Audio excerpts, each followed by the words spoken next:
Então, boa tarde.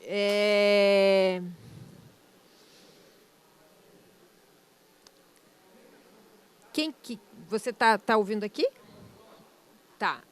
Queria entender um pouquinho de onde vocês vêm. Assim, vocês são professores? Como? Acadêmica?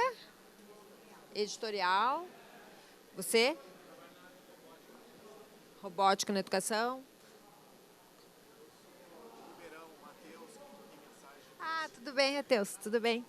Então tá, a ideia hoje aqui é uma mesa de conversa, né? Então, eu trouxe algumas informações para apresentar para vocês, para provocar uma conversa depois, tá? Todo mundo conhece o Porvir? A gente tem essa pesquisa que chama Nossa Escola em Reconstrução. É uma pesquisa que a gente, uma escuta com jovens, que a gente lançou em 2016. E numa primeira edição, a gente ouviu 132 mil jovens sobre o que eles pensam da escola e como que eles gostariam que a escola fosse. Foi um resultado super surpreendente para a gente. A gente queria fazer uma escuta com jovens, mas a gente não imaginava que ia ouvir tantos jovens, né? Nós tinha uma meta lá de ouvir 3 mil e quando a gente viu, teve uma participação maciça de 132 mil jovens. Essa pesquisa, na época, enfim, foi amplamente divulgada, discutida em eventos, em escolas, por secretarias, enfim, teve muito uso. E a gente decidiu, então, transformá-la numa ferramenta permanente de escuta para que as escolas e as redes de ensino consigam escutar os seus jovens, entender os sonhos dos jovens e tomar decisões baseadas nisso.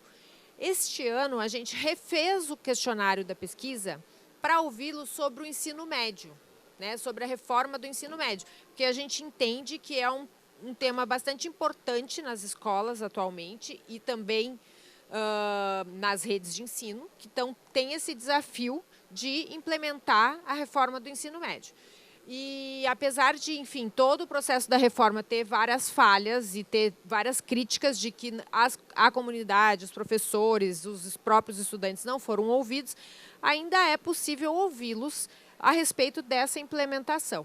Então, a gente fez algumas perguntas específicas sobre isso e colocou no ar. E, novamente, a gente já teve 182 mil respostas. Continua aberto o questionário. A gente vai deixar aberto ele até o final de setembro e depois a gente vai fazer uma divulgação de novo desses dados. Mas, como 182 mil respostas já é bastante coisa e tinha esse evento e a ideia de fazer uma mesa de conversas, eu já trouxe alguns dados aqui para a gente refletir sobre isso. E aí eu vou mostrar para vocês esses dados e depois eu vou propor uma conversa mesmo em relação a isso, tá? Eu queria passar, eu não sei como é que passa aqui os slides. Pode passar mais um? E mais um. Agora a gente vai ver um pouco, né, desses dados. Então, a gente já está com 186 mil estudantes que foram escutados em todas as regiões do país. O que acontece? Como é uma pesquisa que não é amostral, ela é uma pesquisa que quantos estudantes respondem, acaba que... Ai, meu Deus. Tudo bem, né? Não, tudo bem, né? A distribuição desses jovens acaba não sendo exatamente a distribuição da população brasileira, da população dos estudantes brasileiros, né? A gente tem 85% da região sudeste, porque a mobilização na região sudeste foi maior. Enfim, tem muita gente de São Paulo que respondeu essa pesquisa. E tem outro, enfim, na Centro-Oeste também tem uma mobilização grande para responder essa pesquisa, e aí menos nas outras regiões. Pode passar. A faixa de idade dos estudantes que responderam, um pouco mais da metade tem 15 a 17 anos, que são estudantes que já devem estar no ensino médio, e 41% são mais jovens, né, que devem estar no ensino fundamental 2, entrando, né, se preparando para entrar no ensino médio. Pode passar? Podemos passar? Por favor, podem passar os slides. Outras características, né? A cor, em 40% são pardos, 38% branco, 11% preto. 4% tem deficiência. Podemos passar o slide? Por favor. A grande maioria de escola pública, porque enfim, no Brasil, 80% dos estudantes estão na escola pública. Aqui a gente tem um percentual ainda maior, porque algumas redes públicas de ensino estão aplicando esse questionário com seus alunos justamente porque elas estão se preparando para o ensino médio e tal. Então, tem um grupo de trabalho das secretarias estaduais de educação para se preparar para o ensino médio, que estão se reunindo, e a gente teve um diálogo com esse grupo. Então, tem muitas redes públicas que estão usando essa ferramenta. Então, por isso, a participação de rede pública é ainda maior do que o contingente do Brasil. Podemos passar para o próximo slide, por favor? E aí aqui eu trouxe alguns dados para vocês terem uma ideia das perguntas que estão neste questionário e o que os estudantes estão falando. Então, ainda tem uma parte do questionário que diz respeito à escola que os jovens têm. Eles fazem uma avaliação das escolas que eles frequentam, o que eles acham da escola deles. E uma das perguntas é essa: o que eu falaria sobre a minha escola? Aí a gente colocou alguns itens aqui e perguntou para eles o que eles falariam, se eles falariam com certeza, se eles concordam com essa afirmação, ou se eles não falariam de jeito nenhum. Então, numa escala de 1 a 5. Tá? Então, vocês podem ver que uma coisa que é sempre interessante, isso desde a primeira edição da pesquisa, quando pergunto para ele, gosto de estudar na minha escola, ele né, 3,9 é uma nota alta, né? Numa escola de 1 a 5 é uma nota alta, porque a gente sempre tem a ideia que o estudante não gosta, que ele odeia a escola e que ele não tem respeito pela escola, mas não é o que acontece. Normalmente ele tem um afeto pela escola, né? É o que a gente consegue ver nessa pesquisa. A minha escola oferece um ambiente favorável para todos aprenderem? Já não é tanto assim, né? Ele já diminuiu um pouco. Na minha escola todos podem participar das decisões, menos ainda. O que vocês podem ver aqui que a menor nota na minha escola sempre tenho todas as aulas, sem problema de falta de professores, então aqui já identifica bem grave, né, um problema que a gente sabe que existem nas escolas públicas, de falta de professor. E a última aqui, o último item que não está dando para ver, os estudantes da minha escola respeitam e valorizam professores, é a segunda nota mais baixa. Então, eles identificam que também há um certo desrespeito dos estudantes em relação aos professores. Depois, a gente pode passar o slide mais uma vez. A gente passa por uma parte do questionário em que eles perguntam, onde a gente deixa de perguntar a escola que eles têm e começa a falar da escola que eles querem, que eles desejam. Uma das perguntas é essa: qual é o jeito de aprender preferido para promover mais aprendizado e para ter mais felicidade? Então, aprender mais, a gente está nesse lado da coluna, e ser mais feliz lá. E aí a gente identifica que o jeito tradicional de aprender, né, que é assistindo a aulas teóricas, que é um pouco o jeito que eles conhecem mais, aparece como até assim, né, um índice alto, né, que um dos mais altos. Mas se você somar todos os outros, ele é minoritário, né? Então, 23% dizem que aprendem mais assistindo a aula teórica, mas 14% dizem que aprendem mais sozinhos, 9% trabalham em grupo. 21% é um índice bem alto também, que gostaria de aprender interagindo com a comunidade. 21% fazendo projetos práticos. Essa questão dos projetos práticos é muito presente, muito forte. Eles têm muito essa questão. Participando de aulas baseadas em tecnologia, curiosamente, aqui nem apareceu tanto, né? Em outros momentos aparece, mas aqui não apareceu tanto. A gente pode passar mais um slide, por favor? Aí, na última etapa da pesquisa, que é essa etapa que é nova nessa edição, a gente perguntou para esses alunos: A escola que os jovens fez algumas perguntas em relação ao ensino médio, como essa aqui. O que os jovens mais levariam em conta para escolher o seu itinerário formativo? E aí, o que eles estão respondendo aqui? Que eles gostariam de levar em conta o interesse por algum conhecimento específico. Então, né, se eu gosto mais de humanas, se eu gosto mais de... Enfim, eles vão levar isso em conta. E a questão da faculdade, né, que aparece tanto aqui, afinidade com a faculdade que eu quero fazer e a preparação para o Enem, que são duas questões importantes. Então, a preparação para o ensino superior parece um fator determinante para eles escolherem os itinerários formativos.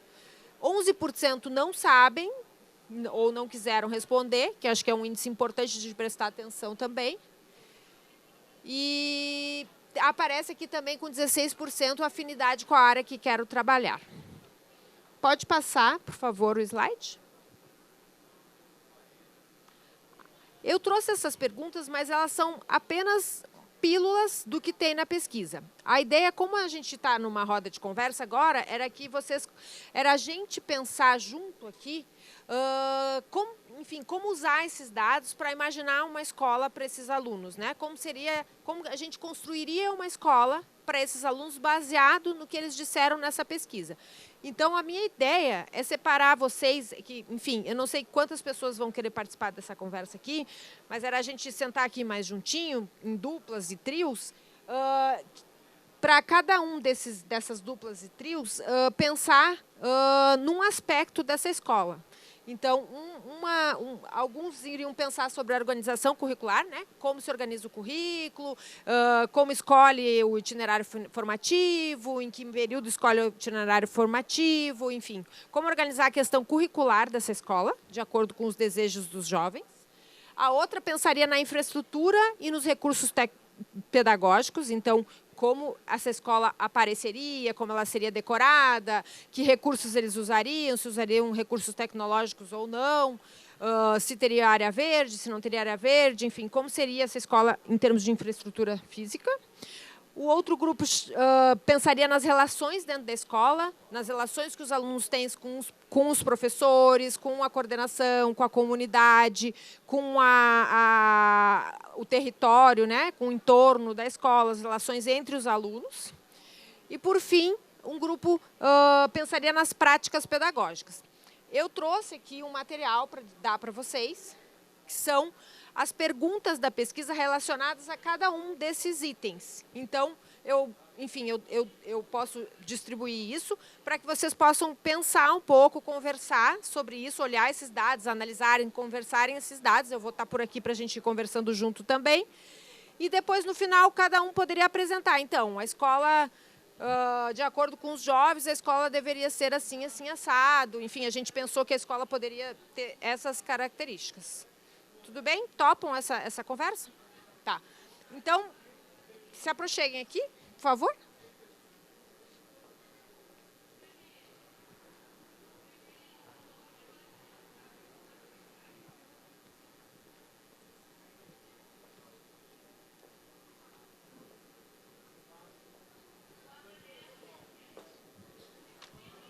Acho que a gente pode tirar agora, né?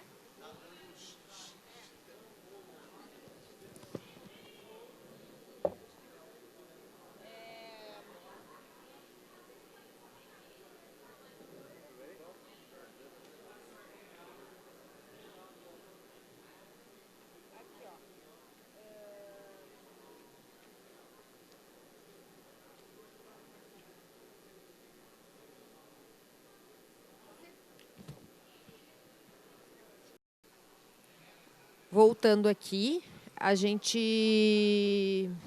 Vocês já conseguiram discutir aí? Tá. Então, a ideia agora é cada grupo apresentar aqui no microfone o que discutiu e como seria essa escola, no aspecto que o grupo discutiu, levando em conta as ideias e as opiniões dos estudantes. Tá bom? Eu vou pegar o microfone para vocês.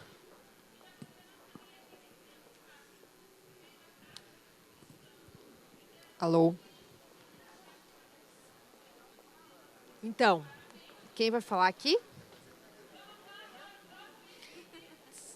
Você quer vir aqui para frente? Pode falar daqui? Pode, mas é que tem que falar pro pessoal aqui. Se apresenta, por favor. E aí explica o que vocês discutiram.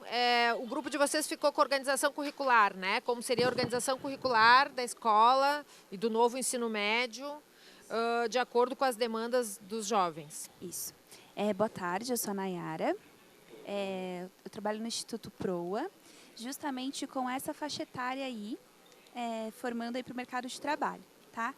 A parte do nosso grupo foi a organização curricular a partir do sonho dos jovens, né? Então, na pesquisa aqui, eles falam que eles gostariam muito de aprender o que a gente tem discutido muito, que são as questões socioemocionais. Então, eles querem disciplinas muito voltadas para a cidadania, para as emoções, para o próprio mercado de trabalho. Então, é uma solicitação do jovem. E o que me chamou a atenção é que aqui não aparece tecnologia. Então, né, sendo uma escola a partir do sonho deles, eu acho que, talvez pela pesquisa ser respondida pelo maior público da escola pública, e por eles não terem acesso, isso nem aparece.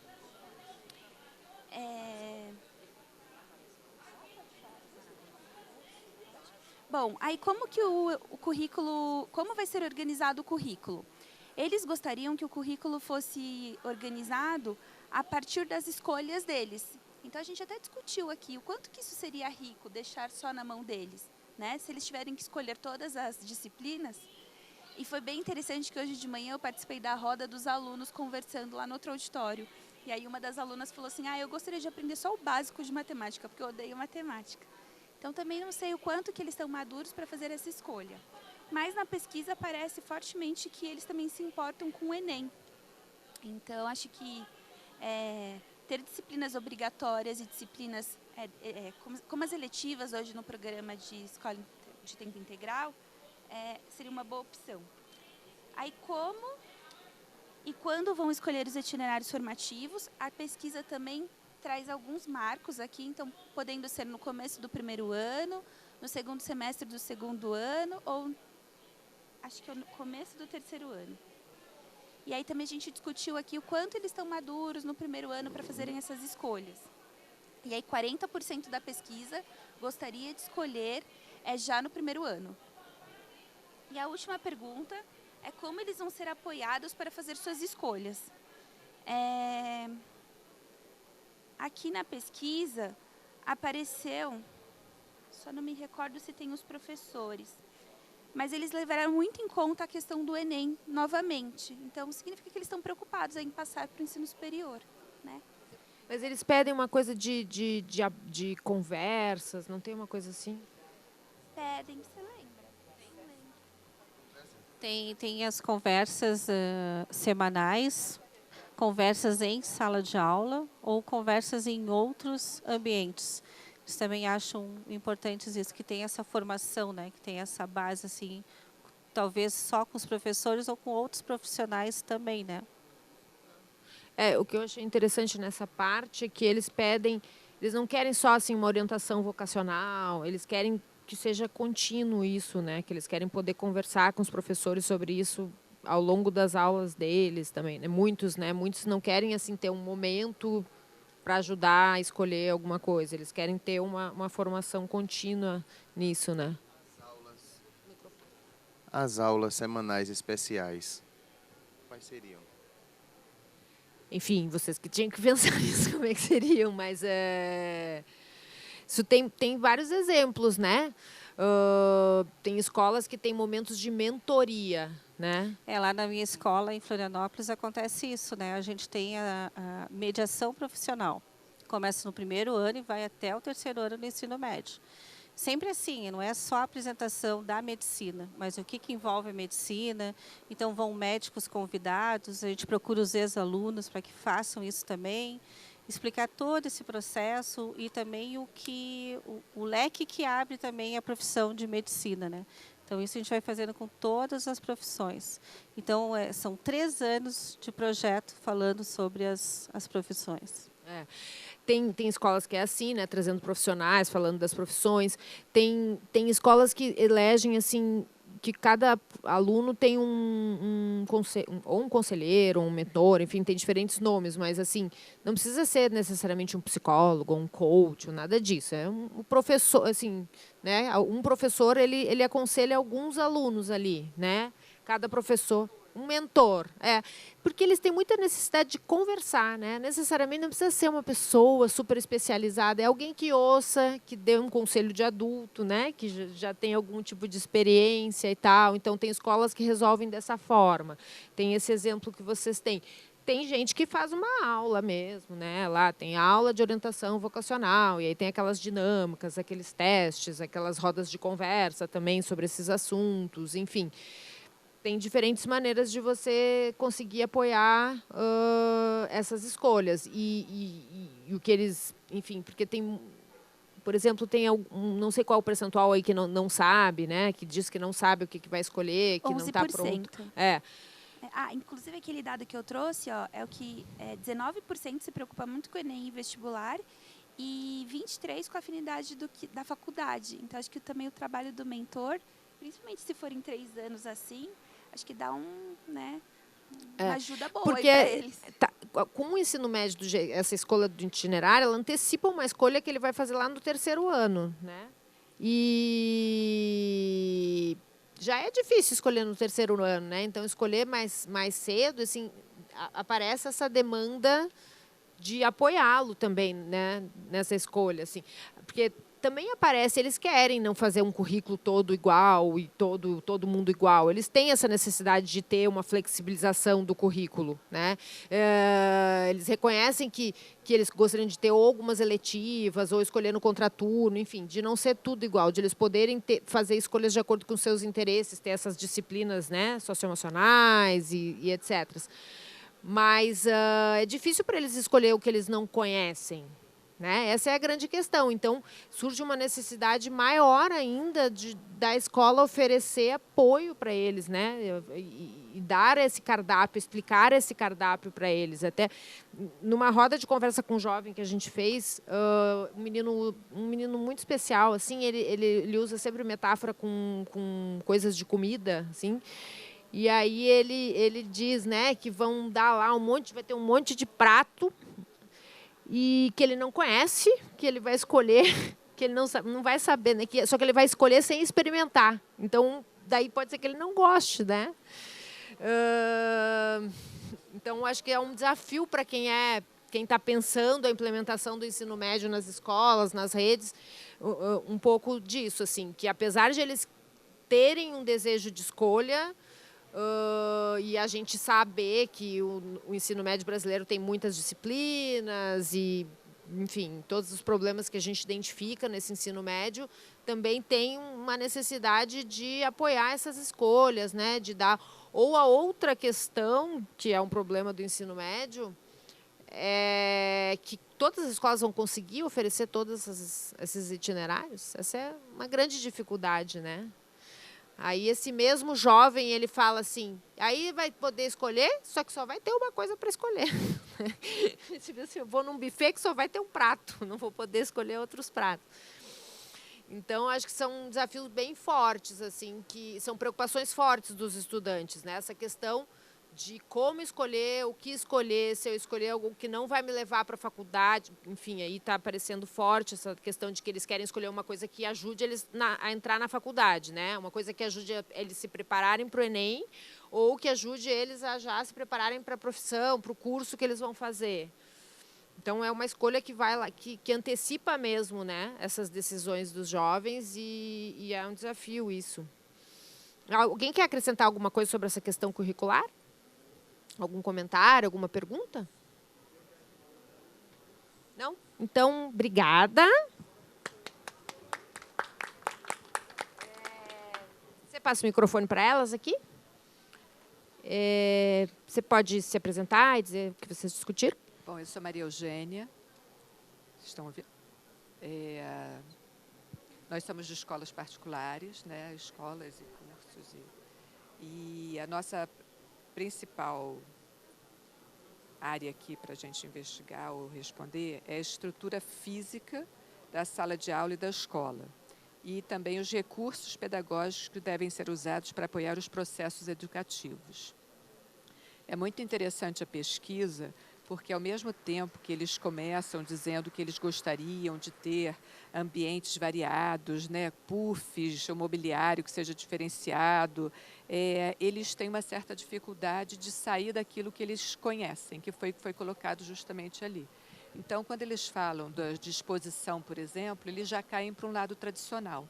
Ah, já deve estar nessa disposição XYZ, mas com pequenos grupos, possibilitando interação, colaboração, que eu acho que é já alguma coisa que eles sabem falar sobre, sabem escolher.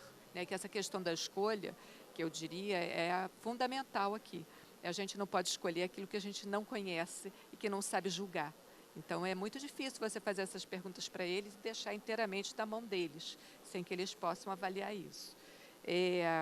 Então, eles falam de ambientes descontraídos, variados, eles falam muito de ter a área interna e a área externa.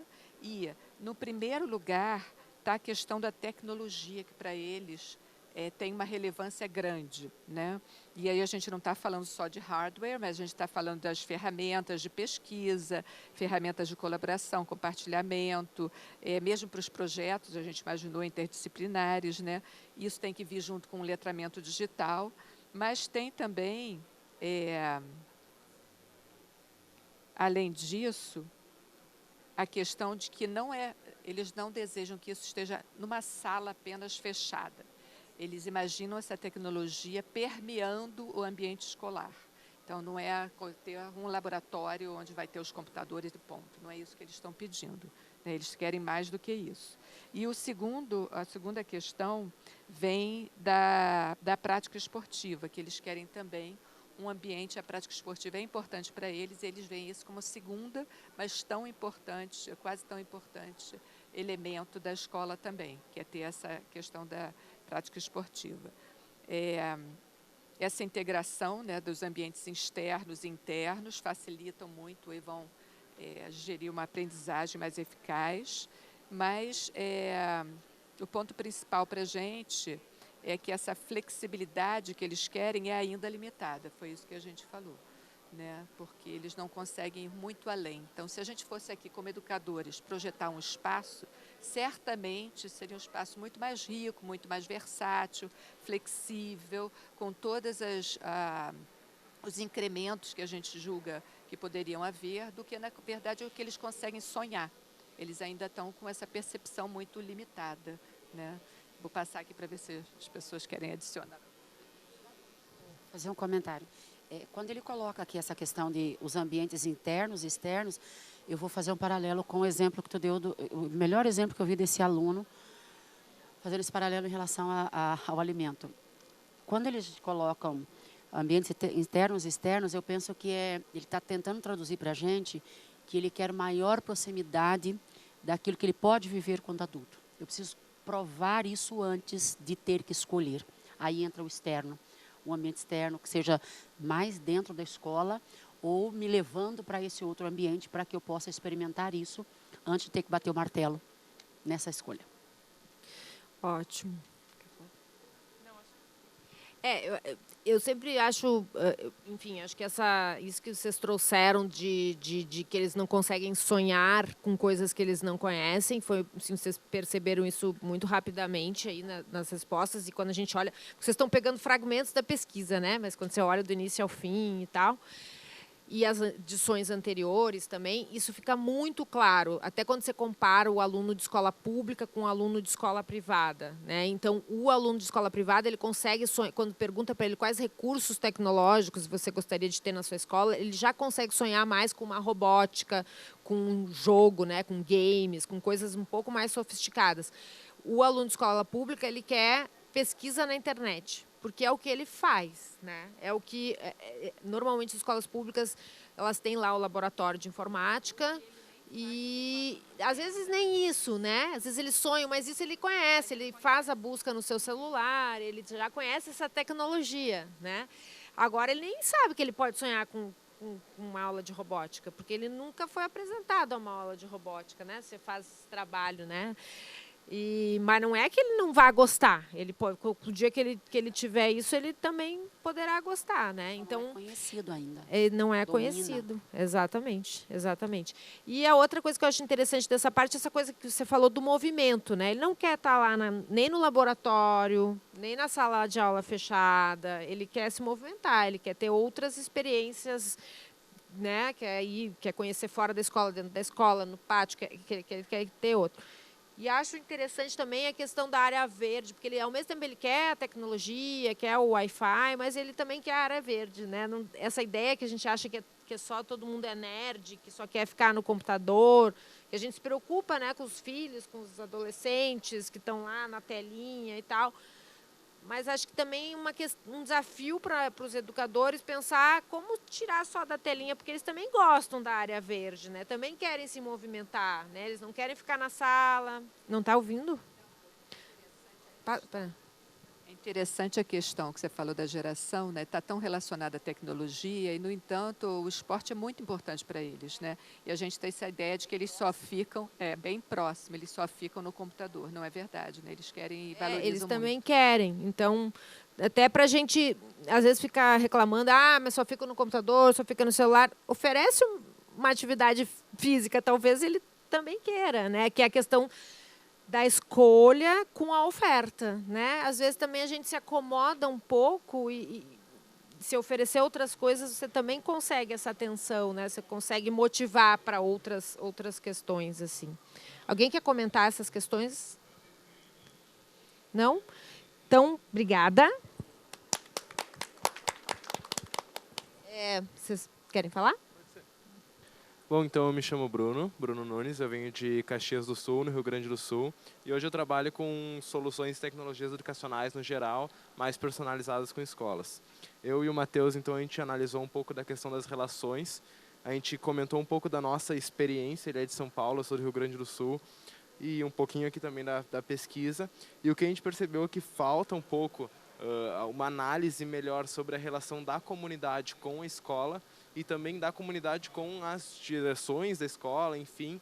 Além dessa análise da comunidade toda, também uma visão do futuro, olhar um pouquinho como as coisas serão lá na frente, ter essa visão com os pais, com as direções das escolas, com os alunos e principalmente também com os professores. E aí, pensando nisso, a gente propôs algumas soluções que eu vou deixar o Matheus falar um pouquinho melhor. Bom, vamos lá. Eu sou o Matheus, sou de Ribeirão Preto, no interior de São Paulo. E esse tema deu muito certo com a gente porque a gente coincide nessa questão de análise de tecnologias. Eu faço parte da Singularity University lá em Ribeirão Preto, é uma representação do capítulo lá e minha especialidade é futuro das profissões. Então, assim, o que a gente desenhou seria a possibilidade, mais ou menos como você já disse que é feito na sua escola, de trazer profissionais. Então, a gente imagina que em quase toda a comunidade, toda escola vai ter na sua comunidade alguma empresa. Então, viriam profissionais nessa escola. Para os profissionais, isso é um ganho de currículo, eles estão fazendo uma atividade beneficente, social, etc. E para a escola seria, a gente imaginou, mas entrando dentro da aula mesmo. Então, antes disso acontecer, haveria uma reunião do RH com o departamento da escola para determinar, olha, na aula de matemática, então vai vir um profissional em tal dia, porque aí o profissional já seria preparado antecipadamente para falar como que a matemática é importante na carreira dele, para valorizar não só a profissão dele, mas também aquela aula que aquele professor está dando. Essa outra possibilidade de ter o profissional como mentor, num trabalho mais profundo, a gente também acha super interessante, mas seguindo a própria questionário que os alunos querem mais dentro da aula mesmo, na aula de matemática, de português, de geografia, exemplos mais práticos de como que aquele ensinamento que ele está tendo pode ter influência na carreira profissional dele. Então, por isso a gente pensou nesses profissionais que viriam em algumas aulas falando de como que aquilo pode ser importante na profissão. A gente colocou como os professores tendo que ter mais contato constante com o futuro, como a gente está tendo aqui, ou seja, como que a tecnologia, a inteligência artificial, a IoT, blockchain, etc., vai impactar nas profissões para que eles possam levar isso também para dentro de sala de aula. E a questão das decisões seria uma forma até, de repente, como foi esse questionário, se as escolas pudessem enviar via WhatsApp um formulário para os pais poderem participar um pouco mais. A gente acha isso muito mais produtivo do que trazer, senão viraria uma reunião de condomínio, aquela questão de vários pais, viraria uma bagunça, a escola não teria uma direção. Mas com pesquisas esporádicas, semestrais, você teria um pouco mais de opinião da comunidade para direcionar as decisões da escola. Acho que era isso. Tá, obrigada. Enfim, vocês já pensaram em soluções mesmo, né, para as questões.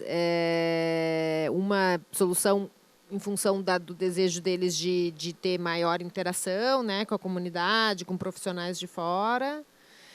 Mas em relação às decisões, em levar em conta as decisões deles, tem um desejo deles disso assim também, né, que eu acho que ficou faltando um pouco no que vocês estão falando, assim, eles demonstram essa coisa de querer ter grêmios estudantis, de quererem participar das decisões, eles reclamam que não são chamados para participar, que as relações não são horizontais. Então, acho que essa é uma questão, um desafio também que deve ser pensado quando a gente fala nas relações, né? Até que apareceu aqui, eles querem ter conversas durante as aulas, não é só em relação a decisões, eles querem ter esses diálogos mais constantes com as equipes pedagógicas, com os professores, né? Então, falar sobre as profissões e sobre tudo, não no meio da aula, que daí vocês estão trazendo um profissional. Isso eu achei super legal, a ideia, né? Atende àquela demanda de oferecer mais apoio para eles tomarem as decisões e tal, né? Isso é bem legal. Alguém quer acrescentar alguma coisa sobre essa questão das relações? Eu só queria... Tem uma pergunta sobre professor. Não, aqui que eu acho que é legal a gente só falar um pouco sobre eles. Assim, quais são as características do professor? Tá, já estamos encerrando. Quais que eles valorizam, né? E aí, enfim, eles valorizam... não tem uma característica que eles valorizam uma coisa, a mesma coisa que a gente defende, né, que o aluno tem que se desenvolver de forma integral. Acho que também tem uma demanda pelo professor se desenvolver de forma integral, né? Porque eles, ao mesmo tempo, eles querem um professor que saiba explicar bem os conteúdos, né? Que, enfim, é um papel até tradicional de explicar os conteúdos, mas eles também querem um professor que saiba estimular o aluno a questionar e a pensar. Eles querem um professor que seja acolhedor, que tenha boas relações. Então, eles têm, assim, tipo, né, eles têm esses desejos variados, assim, né, que propõem atividades diferentes. Enfim, eles também querem um professor, assim, que seja, né, que tenha boas relações e que também saiba ensinar bem. São as duas coisas que eles valorizam. Que é difícil, né? Enfim, tem que fazer tudo. Tem que cabecear, chutar e cuidar do machucado também, né? Enfim. Nós estamos acabando o nosso tempo, daí eu queria que vocês passar a palavra para vocês. Obrigada, meninos.